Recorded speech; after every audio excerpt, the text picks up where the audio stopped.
Blinkit மற்றும் ஜெப்டோ நிறுவனங்கள் 10 நிமிட டெலிவரி சேவையை விளம்பரங்களிலிருந்து நீக்கி தற்காலிகமாக ரத்து செய்துள்ளன. விரைவு விநியோக முறையால் டெலிவரி ஊழியர்களுக்கு மன அழுத்தம் மற்றும் சாலை விபத்து அபாயம் அதிகரிப்பதாக தொழிலாளர் நலத்துறை அமைச்சர் மன்சுக் மாண்டவியா கவலை தெரிவித்திருந்தார். அரசின் அறிவுறுத்தலை தொடர்ந்து ஊழியர்களின் பாதுகாப்பையும் மேம்பட்ட பணி சூழலை உறுதி செய்யும் நோக்கில் இந்த முடிவு எடுக்கப்பட்டுள்ளது. இனிமேல் விநியோகம் வேகமாக இருந்தாலும் 10 நிமிடத்தில் நிச்சயம் என்ற கட்டாயம் இருக்காது. ஸ்விக்கி மற்றும் ஜொமேட்டோ நிறுவனங்களும் அடுத்த சில நாட்களில் இதுபோன்ற மாற்றங்களை மேற்கொள்ளும் என எதிர்பார்க்கப்படுகிறது. கேரளாவின் பெயரை மாற்றும் ஆளும் இடதுசாரி அரசின் முடிவுக்கு பாஜக ஆதரவு தெரிவித்துள்ளது. இதுகுறித்து பிரதமர் மோடிக்கும் கேரள முதல்வர் பினராயி விஜயனுக்கும் கேரள மாநில பாஜக தலைவர் ராஜீவ் சந்திரசேகர் கடிதம் எழுதியுள்ளார். மத அடிப்படையில் மாநிலத்தை தனித்தனி மாவட்டங்களாக பிரிக்க கோரும் தீவிரவாத சக்திகளின் முயற்சிகளை தடுக்க இந்த பெயர் மாற்றம் உதவும் என்று அவர் குறிப்பிட்டுள்ளார். மேலும் கேரளாவில் கலாச்சாரத்தை பிரதிபலிக்கும் வகையில் கேரளம் என்ற பெயர் இருப்பதாகவும் அவர் கூறியுள்ளார். எனவே இவ்விவகாரத்தில் பிரதமர் தலையிட்டு பெயர் மாற்றத்திற்கு உதவ வேண்டும் என்றும் அக்கடிதத்தில் கூறப்பட்டுள்ளது. கேரளாவின் பெயரை கேரளம் என மாற்றக் கோரி அம்மாநில சட்டமன்றத்தில் 1.5 ஆண்டுகளுக்கு முன் தீர்மானம் நிறைவேற்றப்பட்டிருந்தது. அரசமைப்பு சாசனத்தில் 8வது பிரிவில் மாற்றம் செய்யவும் மத்திய அரசை கேரள அரசு கேட்டுக் கொண்டிருந்தது. அமெரிக்கா சுதந்திரம் பெற்றதன் 250வது கொண்டாட்டங்கள் நடைபெற்று வரும் நிலையிலும் உலகக்கோப்பை கால்பந்து போட்டியில் நடைபெறவுள்ள நிலையிலும் பாதுகாப்பை அந்நாடு அதிகரித்துள்ளது. குறிப்பாக ட்ரோன்களை கொண்டு தாக்குதல் நடத்தப்பட வாய்ப்புள்ளதாக உளவு தகவல்கள் வந்துள்ள நிலையில் அதை சமாளிக்க $115 மில்லியன் செலவில் பாதுகாப்பு ஏற்பாடுகள் மேற்கொள்ளப்பட்டுள்ளன. கால்பந்து போட்டிகளை காண லட்சக்கணக்கானோர் வெளிநாடுகளில் இருந்து குவிவார்கள் என்பதால் பாதுகாப்பு அபாயமும் எழுந்துள்ளது. இவற்றை சமாளிக்க ட்ரோன் எதிர்ப்பு கருவிகள், பாதுகாப்பு மென்பொருட்கள், லேசர் கருவிகள், மைக்ரோவேவ் கருவிகள், இயந்திர துப்பாக்கிகள் என ஏராளமான தற்காப்பு சாதனங்கள் உருவாக்கப்பட்டு வருகின்றன. வட இந்தியாவில் நிலவும் கடும் குளிர் அலை காரணமாக குருகிராமில் நேற்று 0.6 டிகிரி செல்சியஸ் வெப்பநிலை பதிவானது. இது கடந்த 50 ஆண்டுகளில் இல்லாத மிக குறைந்த அளவாகும். டெல்லியில் 3 டிகிரி செல்சியஸாக வெப்பநிலை குறைந்துள்ள நிலையில் மலை பிரதேசங்களான சிம்லா மற்றும் முசோரியை விட சமவெளி பகுதிகளில் அதிக குளிர் நிலவுகிறது. வானம் மேகமூட்டமின்றி தெளிவாக இருப்பதால் வெப்பம் வெளியேறி கடும் உறைபனி உருவாவதாக வானிலை மையம் தெரிவித்துள்ளது. இதனால் பயிர்கள் மற்றும் வாகனங்கள் மீது பனிப்படலம் படிந்துள்ளது. வரும் நாட்களில் குளிர் மேலும் அதிகரிக்கும் என்பதால் பொதுமக்களுக்கு ஆரஞ்சு எச்சரிக்கை விடுக்கப்பட்டுள்ளது. இந்த ஆண்டு குளிர்காலம் வழக்கத்திற்கு மாறாக வறண்டு காணப்படுகிறது. டிசம்பரில் 84.8 விழுக்காடு மற்றும் ஜனவரியின் முதல் 10 நாட்களில் 84 விழுக்காடு மழை பற்றாக்குறை பதிவாகியுள்ளது. இதனால் மலைகளில் பனிப்பொழிவு இன்றி சமவெளிகளில் வறண்ட குளிர் நிலவுகிறது. இலங்கை கடற்படையால் கைது செய்யப்பட்டுள்ள தமிழக மீனவர்களை விடுவிக்க நடவடிக்கை எடுக்க கோரி வெளியுறவுத்துறை அமைச்சர் ஜெய்சங்கருக்கு முதல்வர் மு.க.ஸ்டாலின் கடிதம் எழுதியுள்ளார். அதில் பொங்கல் பண்டிகையின் போது மீனவர்கள் கைது செய்யப்பட்டதை சுட்டிக்காட்டியுள்ளார். தமிழ்நாடு மீனவர்கள் தொடர்ந்து கைது செய்யப்படுவதும் அவர்களின் படகுகள் சிறைபிடிக்கப்படுவதும் மிகுந்த கவலையளிப்பதாக முதல்வர் கூறியுள்ளார்.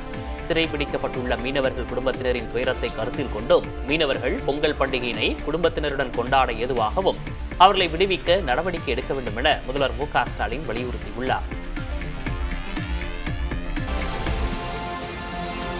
தமிழ் மொழி, தமிழ் வளர்ச்சி மற்றும் பண்பாட்டிற்கு தொண்டாற்றியவர்களுக்கு தமிழக அரசு பல்வேறு விருதுகளை அறிவித்துள்ளது.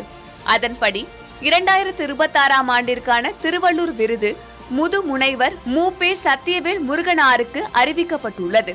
இதேபோல் 2025ஆம் ஆண்டிற்கான தந்தை பெரியார் விருது வழக்கறிஞர் அருள்மொழிக்கும், அம்பேத்கர் விருது விசிக எம்எல்ஏ சிந்தரை செல்வனுக்கும் வழங்கப்படும் என தெரிவிக்கப்பட்டுள்ளது. அண்ணா விருது அமைச்சர் துரைமுருகனுக்கும், காமராஜர் விருது எஸ்.எம். இதயத்துல்லாவிற்கும், பாரதியார் விருது கவிஞர் நெல்லை ஜெயந்தாவுக்கும் வழங்கப்பட உள்ளது. பாரதிதாசன் விருது கவிஞர் யுக பாரதிக்கும், திருவிக்கா விருது வே. இறையன்பு IAS-க்கும் வழங்கப்படும் என அறிவிக்கப்பட்டுள்ளது. கி.ஆ.பெ. விஸ்வநாதம் விருது முனைவர் சு. செல்லப்பாவுக்கும், கலைஞர் விருது விடுதலை விரும்பிக்கும் வழங்கப்படுகிறது. மேலும் விருது பெறும் விருதாளர்கள் அனைவருக்கும் விருது தொகையாக தலா 5 லட்சம் ரூபாய் ரொக்கம், 1 சவரன் தங்கப்பதக்கம் மற்றும் தகுதியுரை வழங்கியும் சிறப்பிக்கப்படுவார்கள் எனவும் தமிழக அரசு சார்பில் தெரிவிக்கப்பட்டுள்ளது.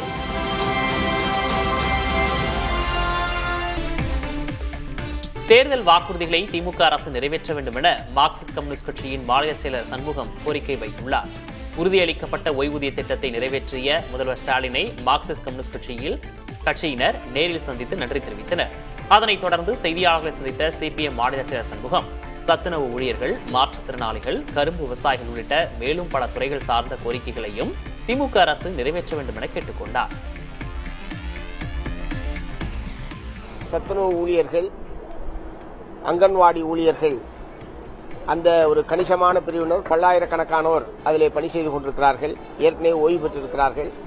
அந்த ஊழியர்களுக்கும் ஓய்வூதியத்தில் உயர்த்தி வழங்க வேண்டும் என்கிற கோரிக்கையை நாங்கள் சொல்லியிருக்கோம். மாற்றுத்திறனாளிகளுக்கான பராமரிப்பு மாத உதவித்தொகையை உயர்த்திட வேண்டும் என்பதை நாங்கள் வற்புறுத்தியிருக்கோம்.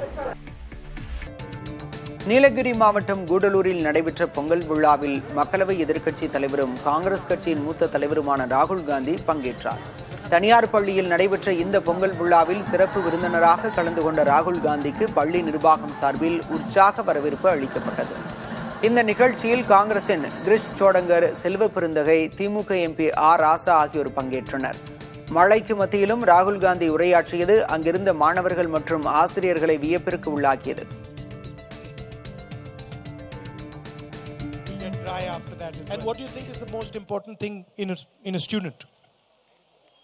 Firstly, discipline, obedience.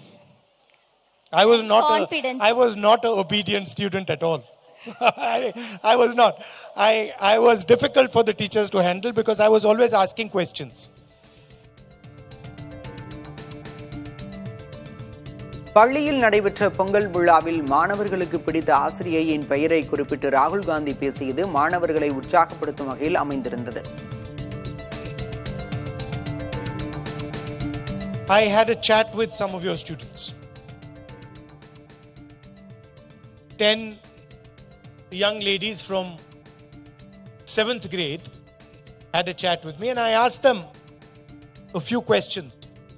And I asked them, tell me, who's the best teacher? I asked one of the girls. I said, tell me, who's the best teacher who teaches you? And she said, I'm sure she's here. And she said, Alice ma'am. I asked them, I said, why is Alice ma'am a good teacher? Why do you consider her such a good teacher? And they immediately answered with a few things. They said, she listens to us. She treats us with love and affection. She's kind to us. And she makes us have fun while we study. I was talking about information. I was talking about knowledge. I was talking about wisdom. But if you want to teach somebody, or if you want to learn, you need an atmosphere like the one Alice ma'am has created.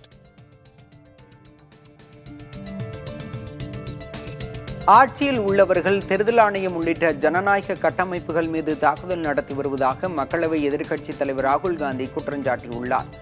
மாணவி ஒருவர் எழுப்பிய கேள்விக்கு பதிலளித்த அவர், அரசின் கொள்கைகளை ஏற்காதவர்களை ஆட்சியில் உள்ளவர்கள் மிரட்டுவதாக தெரிவித்துள்ளார்.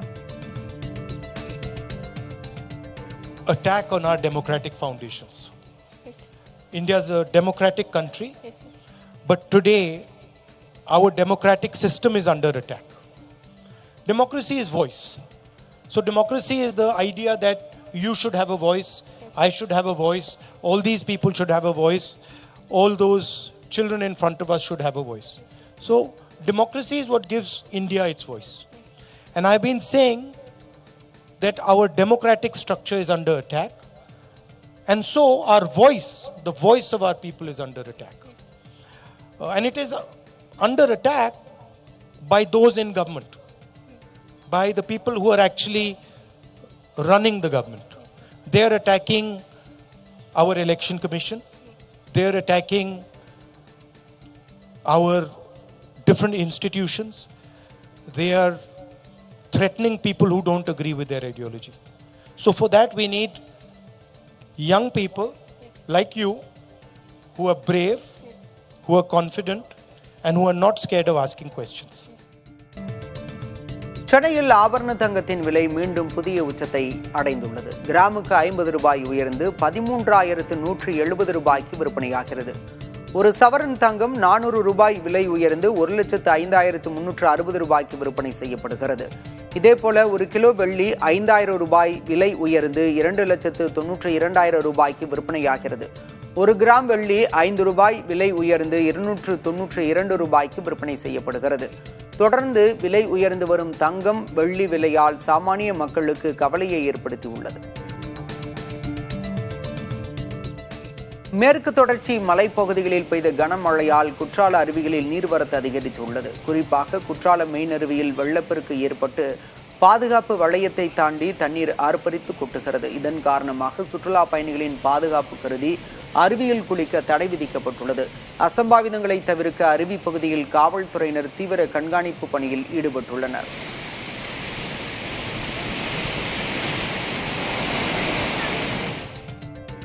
சபரிமலை ஐயப்பன் கோயிலின் முக்கிய திருவிழாவான மகரவிளக்கு நாளை மாலை நடைபெற உள்ளது.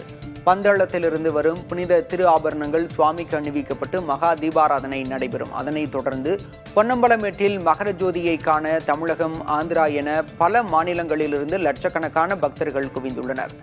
பக்தர்களின் பாதுகாப்பிற்காக சன்னிதானம் மற்றும் புல்மேடு உள்ளிட்ட 9 இடங்களில் தங்குமிடம் மற்றும் பாதுகாப்பு ஏற்பாடுகள் செய்யப்பட்டுள்ளன. பலத்த போலீஸ் பாதுகாப்பு போடப்பட்டுள்ளது. கூட்ட நெரிசலை கட்டுப்படுத்தவும் அடிப்படை வசதிகளை உறுதி செய்யவும் கேரள அரசு விரிவான ஏற்பாடுகளை செய்துள்ளது.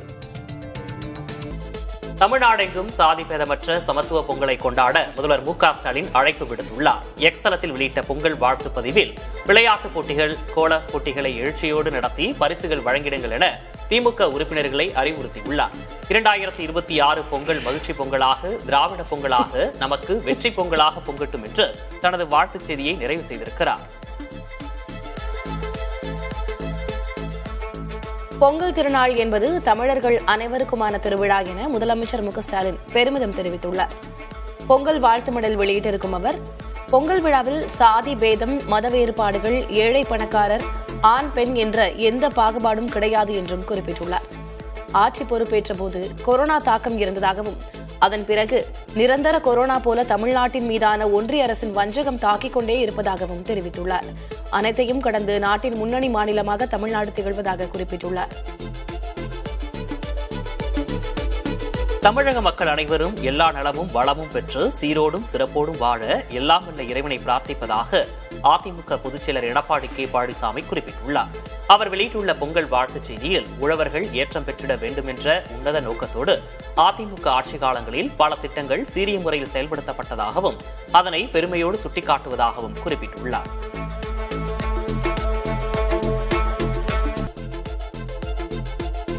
நீலகிரி மாவட்டம் கூடலூரில் நடைபெற்ற பொங்கல் விழாவில் மக்களவை எதிர்க்கட்சித் தலைவரும் காங்கிரஸ் கட்சியின் மூத்த தலைவருமான ராகுல் காந்தி கலந்து கொண்டார்.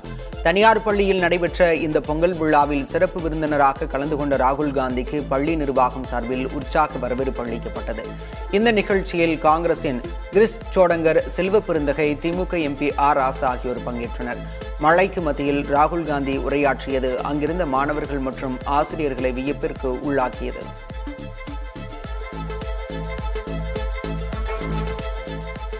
திமுக தலைமையிலான கூட்டணியில் பாமகவின் ராமதாஸ் அணி இணைவதற்கு விசிக தலைவர் தொல் திருமாவளவன் எதிர்ப்பு தெரிவித்துள்ளார்.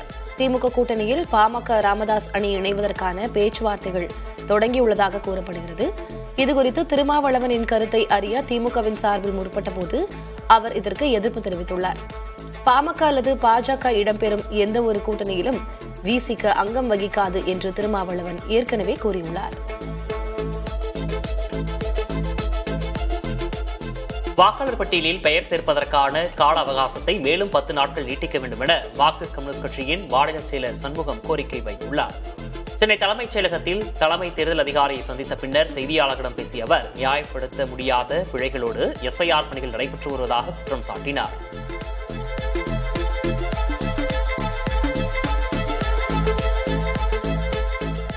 ராமேஸ்வரத்திலிருந்து மீன்பிடிக்க சென்ற 10 மீனவர்களை இலங்கை கடற்படையினர் கைது செய்தனர். எல்லை தாண்டி மீன்பிடித்ததாக கூறி நெடுந்தீவு அருகே விசைப்படகோடு சிறைபிடிக்கப்பட்ட அவர்கள் காரைநகர் கடற்படை முகாமிற்கு விசாரணைக்காக அழைத்துச் செல்லப்பட்டனர். முதற்கட்ட விசாரணைக்கு பிறகு மீனவர்கள் அனைவரும் யாழ்ப்பாணம் மீன்வளத்துறை அதிகாரிகளிடம் ஒப்படைக்கப்பட உள்ளதாக இலங்கை கடற்படை தெரிவித்துள்ளது. இலங்கை கடற்படையால் கைது செய்யப்பட்டுள்ள தமிழக மீனவர்களை விடுவிக்க நடவடிக்கை எடுக்க கோரி வெளியுறவுத்துறை அமைச்சர் ஜெய்சங்கருக்கு முதல்வர் மு க ஸ்டாலின் கடிதம் எழுதியுள்ளார். அதில் பொங்கல் பண்டிகையின் போது மீனவர்கள் கைது செய்யப்பட்டதை சுட்டிக்காட்டியுள்ளார். தமிழ்நாடு மீனவர்கள் தொடர்ந்து கைது செய்யப்படுவதும் அவர்களின் படகுகள் சிறைபிடிக்கப்படுவதும் மிகுந்த கவலை அளிப்பதாக முதல்வர் கூறியுள்ளார். சிறைபிடிக்கப்பட்டுள்ள மீனவர்கள் குடும்பத்தினரின் துயரத்தை கருத்தில் கொண்டும் மீனவர்கள் பொங்கல் பண்டிகையினை குடும்பத்தினருடன் கொண்டாட ஏதுவாகவும் அவர்களை விடுவிக்க நடவடிக்கை எடுக்க வேண்டும் என முதல்வர் மு க ஸ்டாலின் வலியுறுத்தியுள்ளார். தென்காசி மாவட்டம் வாசுதேவநல்லூரில் பாஜக சார்பில் பொங்கல் விழா நடைபெற்றது. இதில் தமிழக பாஜக முன்னாள் தலைவர் அண்ணாமலை உள்ளிட்டோர் கலந்து கொண்டனர். விழாவின் ஒரு பகுதியாக அண்ணாமலை கண்களை கட்டிக்கொண்டு உரியடித்து அசத்தினார்.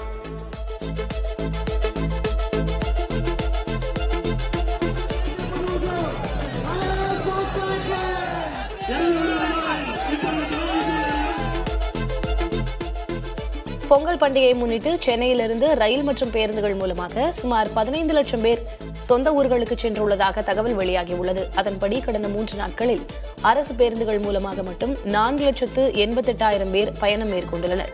இதனால் கிளாம்பாக்கம் உள்ளிட்ட பேருந்து நிலையங்களில் மக்கள் கூட்டம் அதிகரித்து காணப்படுகிறது. இதனிடையே பயணிகளின் வசதிக்காக அரசு சார்பில் 38,000க்கும் மேற்பட்ட சிறப்பு பேருந்துகள் இயக்கப்பட்டு வருகின்றன. திருப்பரங்குன்றம் முருகன் கோயிலில் முதல் முறையாக ஒரு மாத உண்டியல் காணிக்கை 1 கோடி ரூபாயை தாண்டியுள்ளது. இது தவிர 151 கிராம் தங்கம், 2.5 கிலோ வெள்ளி மற்றும் செம்பு, பித்தளை பொருட்களை பக்தர்கள் காணிக்கையாக செலுத்தியுள்ளனர்.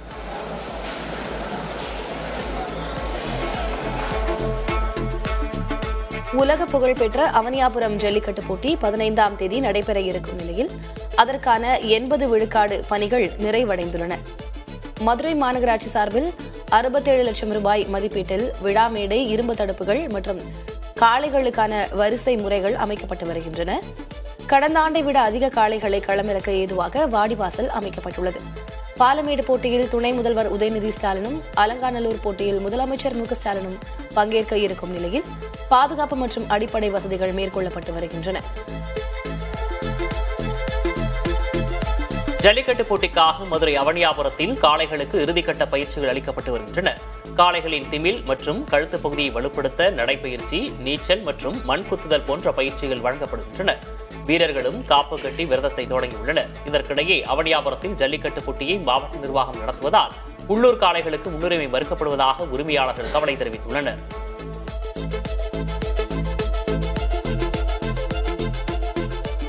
சென்னை வேலப்பஞ்சாவடி பகுதியில் உள்ள தனியார் மருத்துவக் கல்லூரியில் பொங்கல் கொண்டாட்டம் நடைபெற்றது. நிகழ்ச்சியில் 90s கிட்ஸ் தின்பண்டங்கள் காட்சிப்படுத்தப்பட்டன. தொடர்ந்து மாணவ மாணவிகள் ஏராளமானோர் நடனமாடி கொண்டாட்டத்தில் ஈடுபட்டனர். மேலும் பல்வேறு போட்டிகளில் வெற்றி பெற்றவர்களுக்கு பரிசுகளும் வழங்கப்பட்டன.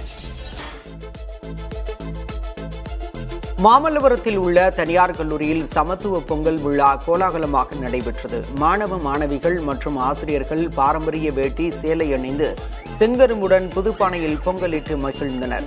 விழாவில் மாணவர்களின் சிலம்பாட்டம், தப்பாட்டம் உள்ளிட்ட தற்காப்பு கலை நிகழ்ச்சிகளும் நடைபெற்றன.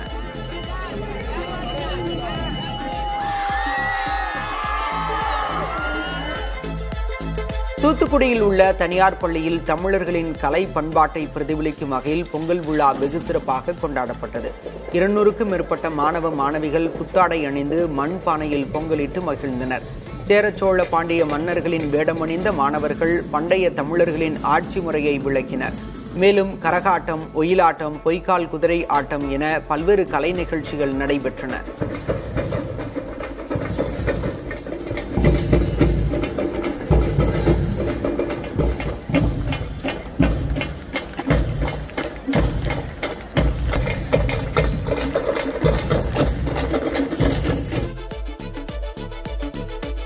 பொங்கல் பண்டிகையொட்டி மதுரை மாட்டுத்தாவணி மலர்ச்சந்தையில் பூக்களின் விலை உயர்ந்துள்ளது. விளைச்சல் பாதிப்பால் வரத்து குறைந்ததால் 1 கிலோ மல்லிகைப்பூ 10,000 ரூபாய்க்கு விற்பனை செய்யப்பட்டு வருகிறது. அதேபோல கனகாம்பரம் 2,500 ரூபாய், முல்லை 1,500 ரூபாய்க்கு விற்பனை செய்யப்படுகிறது. பண்டிகை காலம் என்பதால் விலை மேலும் உயரக்கூடும் என வியாபாரிகள் தெரிவிக்கின்றனர்.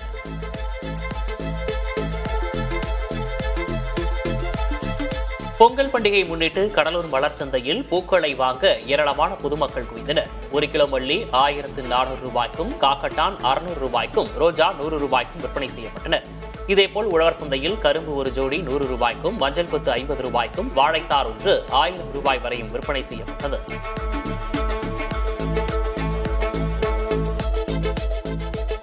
பொங்கல் பண்டிகையை முன்னிட்டு நெல்லை மாவட்டம் சிறுமளஞ்சி சந்தையில் வாழைத்தார்களின் விலை 2 மடங்காக உயர்ந்துள்ளதால் விவசாயிகள் மகிழ்ச்சி அடைந்துள்ளனர். கடந்த வாரம் 300 ரூபாய்க்கு விற்ற வாழைத்தார் தற்போது 600 ரூபாய்க்கும், 500 ரூபாய்க்கு விற்ற நாட்டு வாழைத்தார் 800 ரூபாய்க்கும் விற்பனையாகிறது. செவ்வாழைத்தார் தரத்தை பொறுத்து 1700 ரூபாய் வரை விலை போகிறது. சில்லறை விற்பனையில் ஒரு காய்க்கு 3 ரூபாய் வரை விலை அதிகரித்துள்ளது.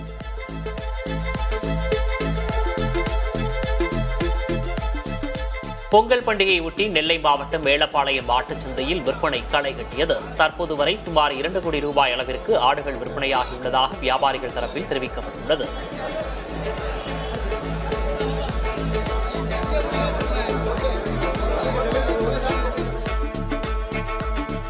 சென்னை மெரினா கடற்கரையில் சிங்காரச்சென்னை 2.0 திட்டத்தின் கீழ் யானை சிற்பங்கள் காட்சிப்படுத்தப்பட்டுள்ளன. லண்டனா எனும் களை செடிகளால் உருவாக்கப்பட்டுள்ள இந்த சிலைகள் 3 முதல் 8 லட்சம் ரூபாய் வரை இருக்கும் என தெரிவிக்கப்பட்டுள்ளது. இந்த யானை சிற்பங்களை பொதுமக்கள் ஆர்வத்துடன் கண்டு களித்து வருகின்றனர். பொங்கல் விடுமுறை நாட்களில் மெரினா கடற்கரையில் மக்கள் திரள்வார்கள் என்பதால் யானைகளை சுற்றி தடுப்பு வேலிகள் அமைக்கப்பட உள்ளன.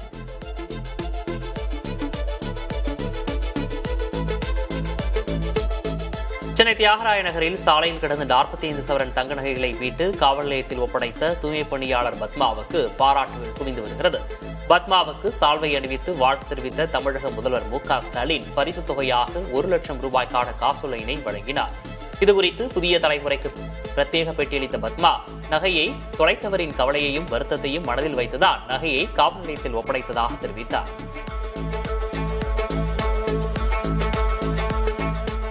நீலகிரி மாவட்டம் காந்திபுரம் அருகே சாலையில் திடீர் மண் சரிவு ஏற்பட்டது. குன்னூர் மேட்டுப்பாளையம் தேசிய நெடுஞ்சாலையின் ஓரத்தில் ஆங்காங்கே சிறிய அளவிலான மண் சரிவு ஏற்பட்டுள்ளது. இதனால் கனரக வாகனங்களை கவனத்துடன் இயக்க காவல்துறையினர் அறிவுறுத்தியுள்ளனர்.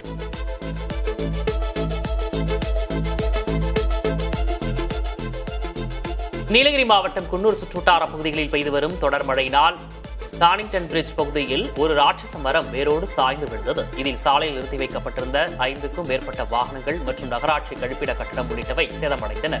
தகவல் அறிந்த தீயணைப்பு மற்றும் மின்சாரத்துறையினர் மரத்தை அப்புறப்படுத்தும் பணியில் ஈடுபட்டனர். இதேபோல் குன்னூர் கிளென்டல் சாலையிலும் மண் சரிவு மற்றும் மரம் விழுந்து போக்குவரத்து பாதிக்கப்பட்ட நிலையில் நெடுஞ்சாலைத்துறையினர் அதனை சீரமைத்தனர்.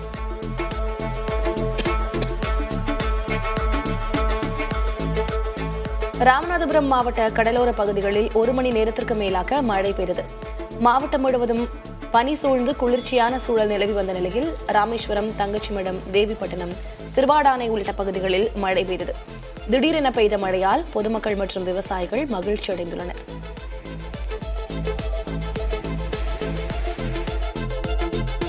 காவிரி படுகை மாவட்டங்களில் அறுவடை பணிகள் தொடங்க உள்ளதால் பாசன தேவை குறைந்து மேட்டூர் அணையிலிருந்து திறக்கப்படும் தண்ணீரின் அளவு 1000 கனஅடியாக குறைக்கப்பட்டுள்ளது. நேற்று காலை 6000 கனஅடியாக இருந்த நீர் திறப்பு படிப்படியாக குறைக்கப்பட்டு இன்று காலை முதல் 1000 கனஅடியாக வெளியேற்றப்படுகிறது. அணைக்கான நீர்வரத்து 44 கனஅடியாக சரிந்துள்ள நிலையில் வரத்தை விட திறப்பு அதிகமாக இருப்பதால் அணையின் நீர்மட்டம் தொடர்ந்து சரிந்து வருகிறது. மேற்கு தொடர்ச்சி மலைப்பகுதிகளில் பெய்த கனமழையால் குற்றால அருவிகளில் நீர்வரத்து அதிகரித்துள்ளது. குறிப்பாக குற்றாலம் மெயின் அருவியில் வெள்ளப்பெருக்கு ஏற்பட்டு பாதுகாப்பு வளையத்தை தாண்டி தண்ணீர் ஆர்ப்பரித்து கொட்டுகிறது. இதன் காரணமாக சுற்றுலா பயணிகளின் பாதுகாப்பு கருதி அருவியில் குளிக்க தடை விதிக்கப்பட்டுள்ளது.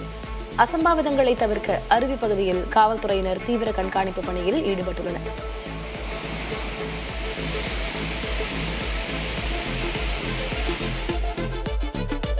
சத்தியமங்கலம் புலிகள் காப்பக பகுதியில் சட்டவிரோதமாக செயல்பட்டு வந்த 42 தங்கும் விடுதிகளுக்கு சென்னை உயர்நீதிமன்ற உத்தரவுப்படி சீல் வைக்கப்பட்டது. உரிய அனுமதியின்றி இயங்கும் இந்த விடுதிகளால் சுற்றுச்சூழல் பாதிக்கப்படுவதாக தொடரப்பட்ட வழக்கின் அடிப்படையில் இந்த நடவடிக்கை எடுக்கப்பட்டுள்ளது. முன்னதாக வழங்கப்பட்ட நோட்டீஸிற்கு உரிய ஆவணங்களை விடுதி உரிமையாளர்கள் சமர்ப்பிக்காததால் இந்த நடவடிக்கை மேற்கொள்ளப்பட்டது.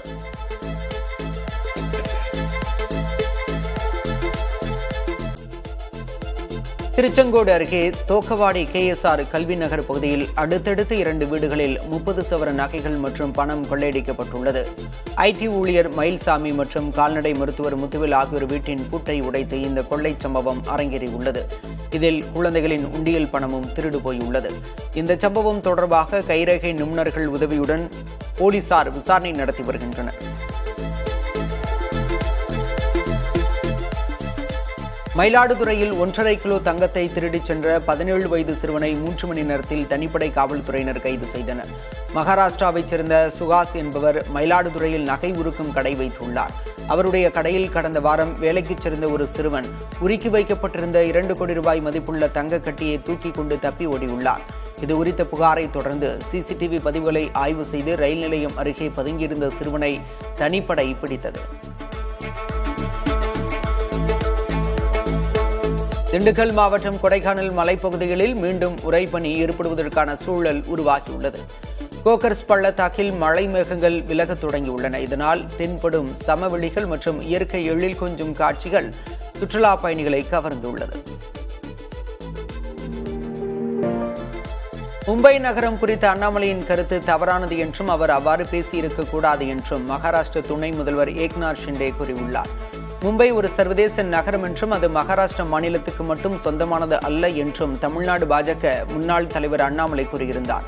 இந்த நிலையில் ஆளும் பாஜக கூட்டணியில் அங்கம் வகிக்கும் சிவசேனையின் தலைவர் ஷிண்டே மும்பையை மகாராஷ்டிராவிலிருந்து யாராலும் பிரிக்க முடியாது என்று கூறியுள்ளார். தனிநபர்களின் கருத்து கூட்டணி கட்சிகளின் நிலைப்பாடு அல்ல எனவும் கூறியுள்ளார்.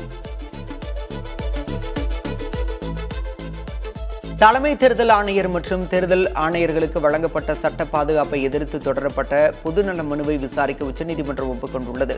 தலைமை தேர்தல் ஆணையர் அல்லது தேர்தல் ஆணையர் பதவியில் இருப்பவர் அல்லது இருந்தவர் மீது அவர்கள் தங்களது அதிகாரப்பூர்வ கடமைகளை செய்யும்போது செய்த செயல்கள் அல்லது பேசிய வார்த்தைகளுக்காக எந்த ஒரு நீதிமன்றமும் சிவில் அல்லது குற்றவியல் நடவடிக்கைகளை தொடங்கவோ அல்லது தொடரவோ முடியாது என சட்டப்பிரிவு 16 கூறுகிறது.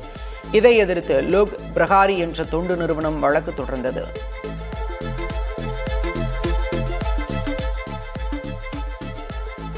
ஐயப்பன் கோயிலின் முக்கிய திருவிழாவான மகரவிளக்கு நாளை மாலை நடைபெற உள்ளது.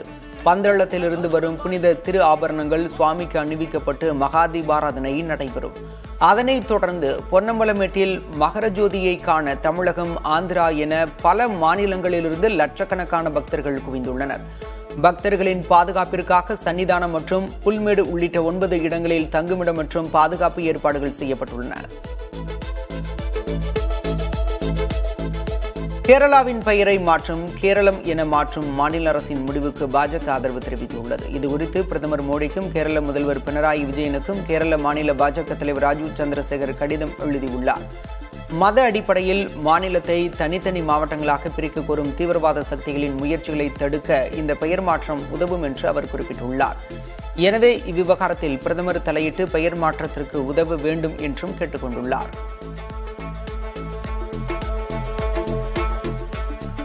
சீன கம்யூனிஸ்ட் கட்சியின் சர்வதேச பிரிவின் துணை அமைச்சர் சுன் ஹயான் தலைமையிலான குழு டெல்லியில் உள்ள பாஜக தலைமை அலுவலகத்தில் அக்கட்சியின் முக்கிய நிர்வாகிகளை சந்தித்தது.